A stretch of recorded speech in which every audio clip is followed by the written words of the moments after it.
I used to believe that betrayal was something that happened to other people, the kind of story you hear whispered about in offices or read in headlines, never something that could quietly grow inside your own home.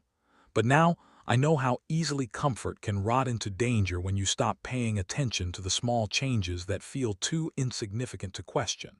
Because for several months, I lived beside someone who smiled at me every morning, kissed my cheek before bed, and secretly prepared my death with the patience of someone waiting for a train that was always on schedule. And even now when I close my eyes, I can still see the way her face would soften whenever I lifted the mug she offered, as if each swallow was a promise to her that the end was drawing closer. And I didn't notice at first because exhaustion had become my normal state, my job at a structural design firm consuming most of my energy, leaving me hollowed out and distracted. And when I married her, I thought that stability meant never questioning routine. But it turned out that routine was the very thing she used to hide behind, wrapping her intentions in the safety of daily habits so they would feel invisible. And by the time I realized what was happening, the truth was already layered beneath weeks of silent observation, recorded evidence, and a level of fear I never imagined I would have to endure inside my own home. The night it truly began was unremarkable in every way that matters, late enough for the streets to be empty and my muscles to ache from staring at screens all day. And when I unlocked the front door, I found her standing there with a warmth that felt oddly staged, holding a steaming cup, and insisting that we should spend time together even though we had grown into strangers who shared a hallway and little else.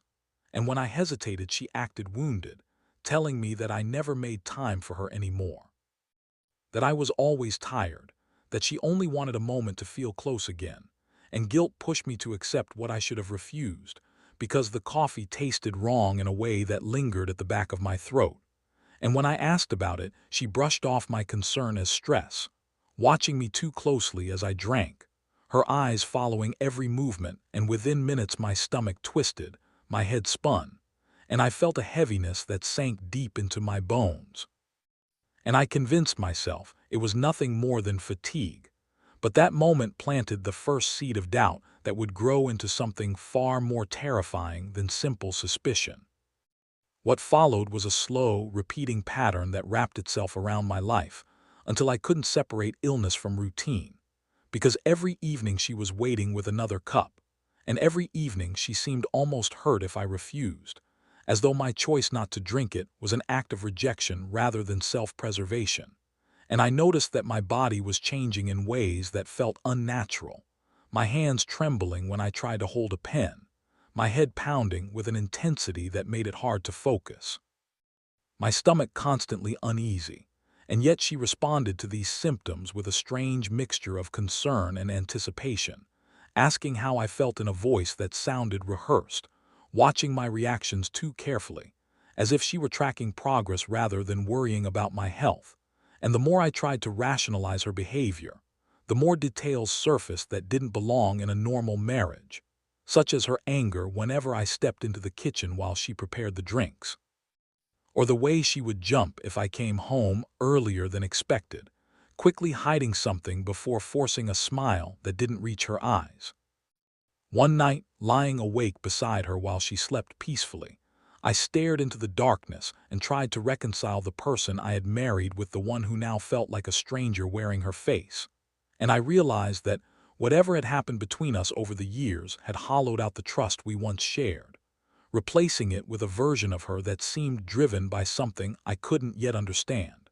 And the coffee ritual grew more intense, as if she were racing against time, watching me with a hunger that made my skin crawl, even suggesting casually that I should think about preparing legal documents in case something happened to me, speaking as though illness was inevitable. And by then, the connection between the drinks and my worsening condition felt impossible to ignore.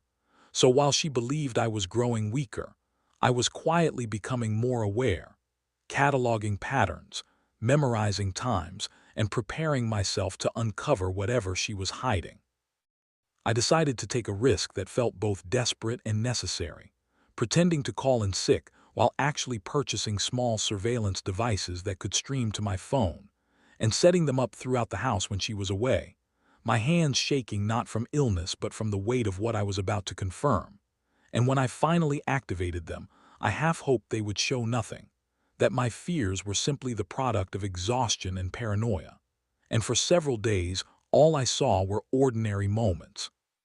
Her folding laundry, watching shows, moving through the house as she always had, and I nearly convinced myself that I had imagined everything, until one afternoon when an alert appeared on my screen, and I watched her return home earlier than expected, moving with purpose toward the pantry, retrieving a small container hidden behind ordinary items, and measuring out a fine powder with care before stirring it into my favorite mug. Whispering words that made my blood run cold as she spoke about being free and waiting for me to finally fade away. I locked myself in a bathroom at work, staring at the screen as my life unfolded in silence, listening to her describe my death as if it were a chore nearing completion, and I felt something inside me shift from fear to clarity, because this was no accident, no misunderstanding, but a deliberate act of slow destruction. And over the next days I watched her repeat the process, always at the same time, always with the same calm precision, while her words changed to reflect a future without me. And I realized that the only way to survive was to pretend I knew nothing, pouring the poisoned coffee away in secret and exaggerating my symptoms, so she would believe her plan was working, all while gathering evidence that would eventually expose the truth she thought was safely hidden. I tracked her movements, observed her secret lunches, followed from a distance when she believed I was too weak to notice, and discovered that she was not alone in this, that another man was woven into the center of the story, someone who should have protected me but instead provided her with the means to destroy me. And when I accessed their private messages, the timeline unfolded in horrifying detail, revealing that my suffering had been planned long before the first dose was ever added to my drink, and that the illness I believed was consuming me was nothing more than a carefully engineered illusion, supported by manipulated prescriptions and false concern. And as painful as it was to read their words, I knew that every message strengthened the case I was building against them.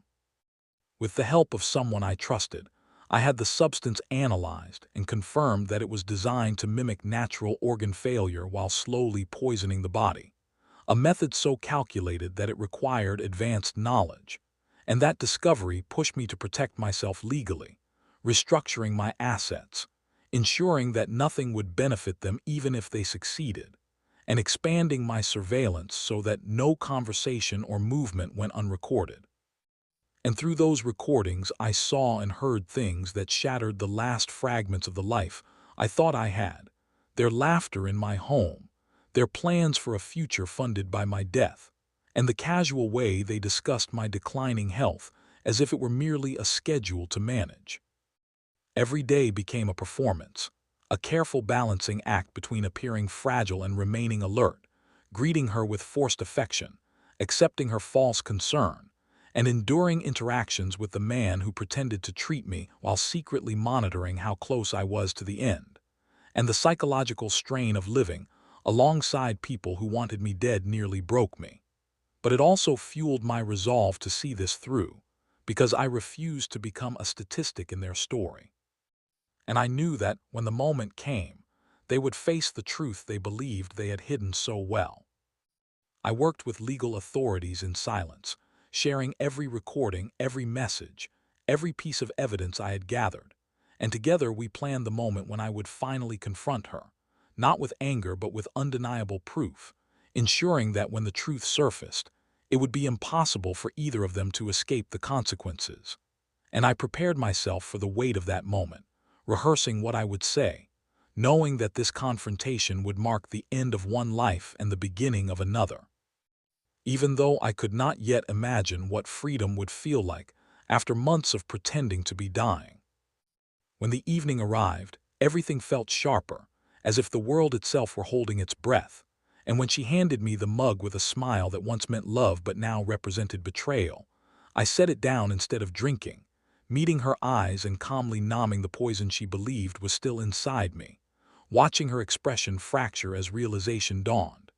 And as I revealed the cameras, the recordings, and the truth she could no longer deny, I felt a strange sense of calm settle over me. Because for the first time since this nightmare began, I was no longer reacting to her plan. I was finally taking control of my own story.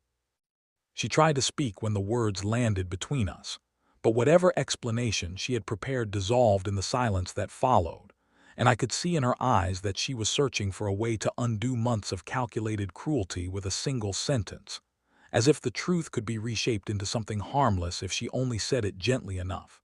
But there was no softness left in what she had done, no space for excuses, because every hidden container, every whispered promise to another man, every evening she watched me grow weaker had already formed a story that could not be rewritten. And as she reached for me, I stepped back, keeping my voice steady while explaining that nothing in this house was private anymore, that every movement, every call, every lie had been captured, and that the version of me she thought she was slowly erasing had been paying attention all along, preparing for this exact moment with a patience that matched her own. The sound of the front door opening felt surreal, as though the world beyond our walls had finally decided to enter and witness what had been happening in secret. And when he walked inside with concern etched across his face, I saw the mask fall away almost instantly when he realized the scene before him did not match the narrative he had carefully built. And I greeted him by name, thanking him for the role he had played in my suffering, revealing the recordings that preserved his own voice describing my decline as a successful experiment. And in that instant, he looked smaller than I had ever known him, not a figure of authority or expertise, but a man trapped by his own decisions, forced to confront the consequences he believed he could outrun. They turned on each other as desperation set in, trading accusations in a frantic attempt to escape responsibility, each claiming the other had been the mastermind. But the evidence left no room for doubt, because their words, actions, and intentions were preserved in a trail they had been too confident to erase. And when the authorities arrived, their presence transformed the house from a stage of deception into a place of reckoning. And as they were restrained, I felt the weight of months of fear lift from my chest, replaced by a quiet sense of finality, not triumph, but closure, because the people who had tried to decide my fate no longer held any power over my future. In the days that followed, I moved through life as if waking from a long and disorienting dream, giving statements, signing documents, and answering questions that felt detached from my body, because while the world demanded details, my mind was still learning how to exist without the constant awareness of danger. And when I finally returned to the house, one last time to collect my belongings, every room felt unfamiliar, stripped of the meaning it once held. And I realized that the space itself had become a symbol of a life I could never return to. So I let it go, choosing instead to build something new that was not defined by betrayal. The trials unfolded quickly, supported by the mountain of evidence I had gathered. And as I listened to their defenses crumble under the weight of truth, I felt no satisfaction, only a quiet recognition that justice was not about revenge, but about restoring balance where it had been broken. And when the verdicts were delivered, I saw the moment when they finally understood that their carefully constructed plan had not only failed but destroyed everything they had hoped to gain. And in that realization, I found a sense of peace I had not known in a very long time. Healing did not arrive all at once, but in small, unexpected moments. In the first morning I woke without dread. In the first evening I drank something warm without fear. In the simple act of breathing deeply without wondering if it would make me sick. And through therapy I learned to untangle the trauma from my sense of self, to recognize that surviving did not mean forgetting, but choosing to move forward despite what had happened. And each step away from that chapter felt like reclaiming a part of myself that had been stolen. I discovered that trust, once shattered, does not return easily, and there were times when even the smallest gesture felt suspicious, when kindness seemed like a mask waiting to slip. But I also learned that vulnerability is not weakness, that choosing to believe again is an act of courage. And slowly, through new friendships and quiet routines, I rebuilt a life that felt grounded in honesty rather than fear, creating spaces where I could exist without pretending. Coffee became a symbol of this transformation, not as a reminder of what nearly ended me, but as proof that I could redefine the meaning of things that had once been used against me. And each morning when I prepared a cup for myself, selecting the beans, savoring the aroma, and tasting the warmth, I felt a sense of victory that was both subtle and profound, because it represented my choice to live fully in a world that had tried to take everything from me. Looking back, I understand that survival is not a single moment of escape, but a series of decisions to keep moving forward, to seek truth even when it is painful, and to believe that life can still hold beauty after darkness.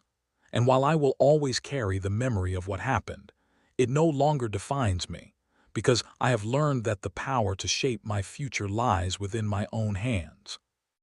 There are days when the weight of the past still presses against my thoughts, when echoes of that time return without warning, but I remind myself that I am here, that I endured, and that I chose to fight for my life when everything around me seemed determined to end it.